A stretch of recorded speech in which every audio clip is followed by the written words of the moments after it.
Hiya, Sarah the volunteer here again for 3P's Digital Literacy Programme. This week we'll be talking about images, where to get them, what they could be of, and how to edit and post them.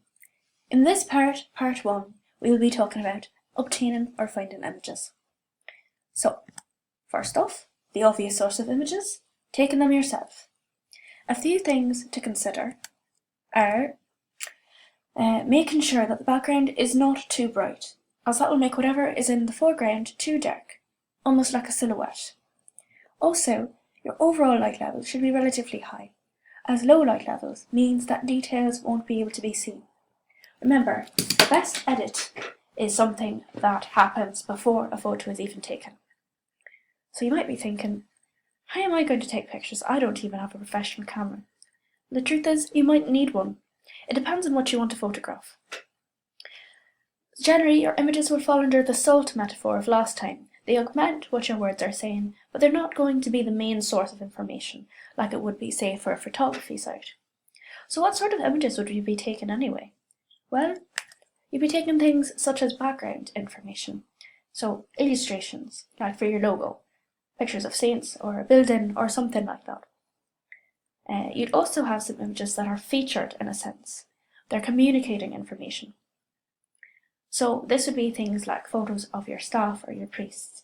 It's being suggested that photos of people on a website help increase trust. So an example of this is, as you see on our website, we have a picture of our head of staff, Sister Murray, on our About section, so that you can understand what she looks like. So if you see her, you know who she is. So that's communicating information with the picture and with the words. So another source of images, stock images. So again, these are things like for a background. And a problem with images that you don't take yourself is that you might not have copyright for them. So if you don't get permission to use them, it's illegal and you could be liable to getting fined. But don't worry, because there are sites with images with open copyright that you can use freely without change or permissions. Two of these sites are Pixabay and Wikicommons. Wikicommons is more useful for things like historical images, but Pixabay has all sorts of things, as well as a search bar. So some things to remember with stock images. They're kind of like illustrations in a book. The best illustrations aren't one-to-one literal representations of what's happening in a text. The sounds a bit artistic and fancy, I know, but again, think about what you want to convey, not in terms of actual items, but what mood do you want to create. Now, it's possible to go too far in the opposite direction, where you're sticking pictures of waterfalls everywhere for no reason. So if we did something like this with on our website, talking about our digital lessons, and then sticking this here, that makes no sense.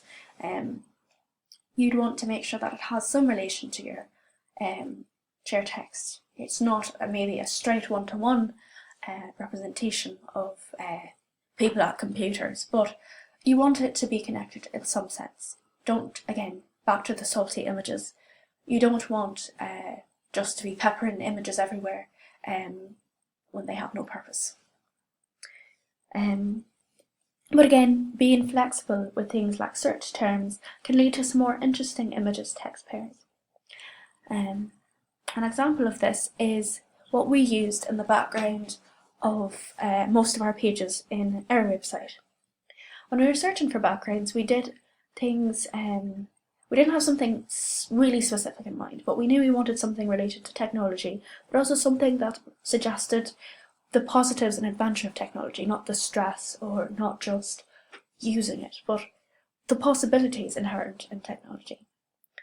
We also had hoped to bring an element of faith in there too, but we didn't find anything with all three, so we just went with something like this,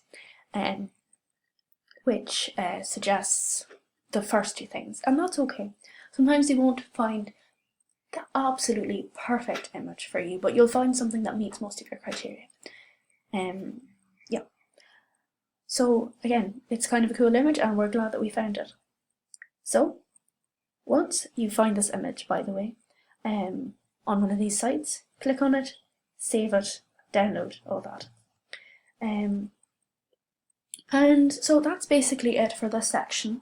I encourage you to browse sites like Pixabay and any other open source image websites that catch your eye. Search up different things and see what they show you. Synonyms are useful. So back to last time when we were searching on Canva, if you notice, I looked up computer, technology, phone, and laptop, and they all brought up slightly different things. So similarly with things like Pixabay, have a thesaurus at the ready for searching up different things.